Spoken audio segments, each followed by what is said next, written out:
Hello, everybody. It's nice to be here once again. As usual, I feel incredibly blessed to be able to be here. I wasn't going to make any sort of announcements, and I believe I have 86 subscribers, and thank you, each and one of you, and anyone who views this video. Thank you. I appreciate your time. Everybody's time is valuable, and I appreciate yours, and thank you. I've spoken about one podcast I have, and I think I'll be turning this channel into more of a podcast form at some point. But I'm jumping off to the side there. The original reason I wanted to talk, as I was driving, I had been thinking about this, and I've mentioned before about the end times. And the video title of this, I know it looks like clickbait, but it's very akin to what people do for clickbait. But I want to make it perfectly clear. We get caught up in these, interesting I should say caught up, because that's one day that will arrive. But we get caught up with the end times and the signs of the end times and all of those things. And I'm not saying one should never look at those things or view them or be interested in them. I'm not really saying that.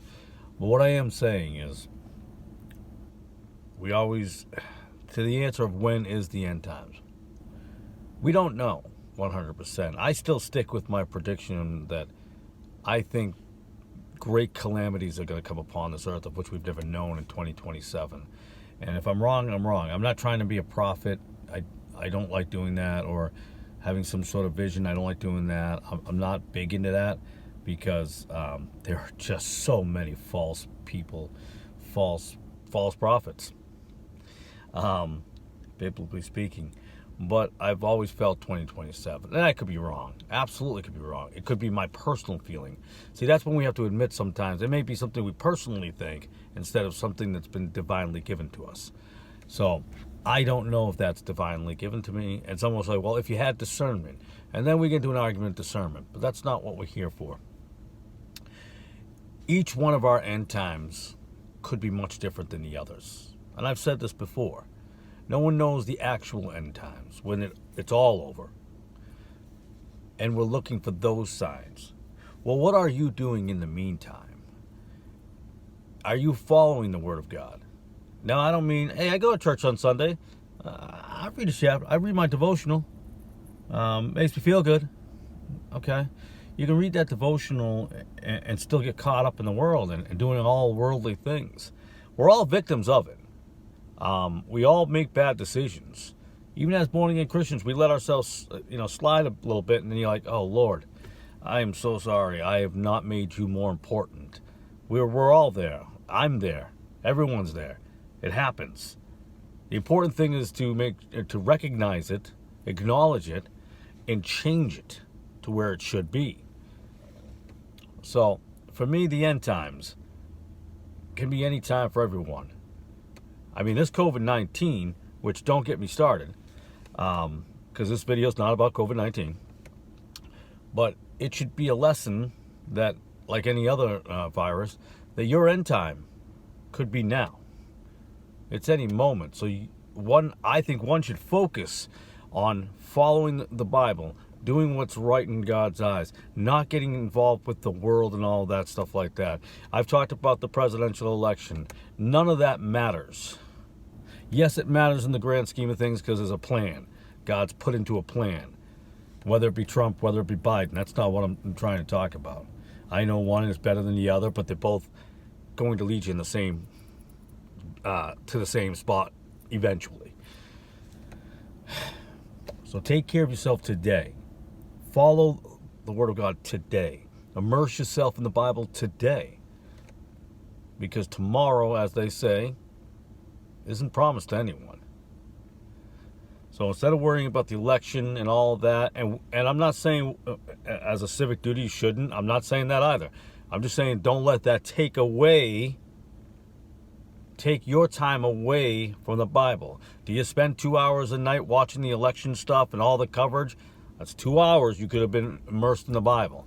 Or an hour and 30 minutes watching politics. That Trump is not going to save you. Biden is not going to save you. There is only one way. One way.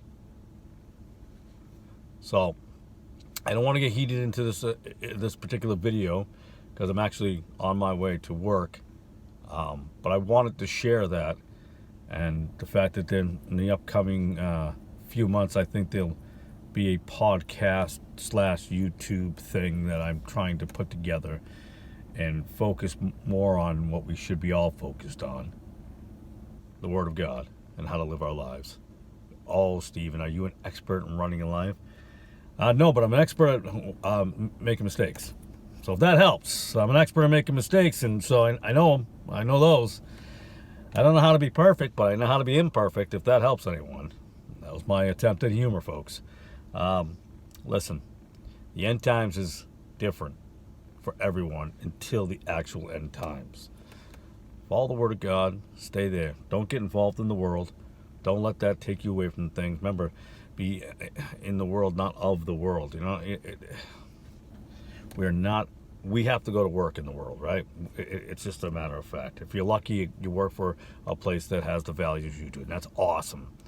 Sometimes you don't, and sometimes you have to figure out how does that job get to so bad where you're like, it's just too vexing for me to be here. But just be alert and use your time to subtly bring the Word of God, non-subtly, depending on who you deal with. So, again, didn't want to make this video too long. Just, please, the end times, I don't know when it is. You don't know when it is. When prophets tell you when it is, I have a hard time with that. The prophecies, I'm sorry, not prophets, but the prophecies, all these YouTube things. I'm not bringing up all the names of all the people. I'm not doing that. That's right now. I'm not called to start doing the name game. I do on a couple of them that are just completely absurd. That are just, I mean, they all have demonic spirits within them, but some are just like, wow. You know, Kenneth Copeland. Not that he's a prophet. You know, though the people of that ilk, but focus. The Lord said no one would know. So if he came to someone here and said, this is what it is, would that not make God a liar? And I'm going to go on a limb here, folks, but God is not a liar. Okay, thank you for tuning into this video as usual. I appreciate the time that you've taken to watch me. And as usual, I should say, as always, I love you and have a beautiful day.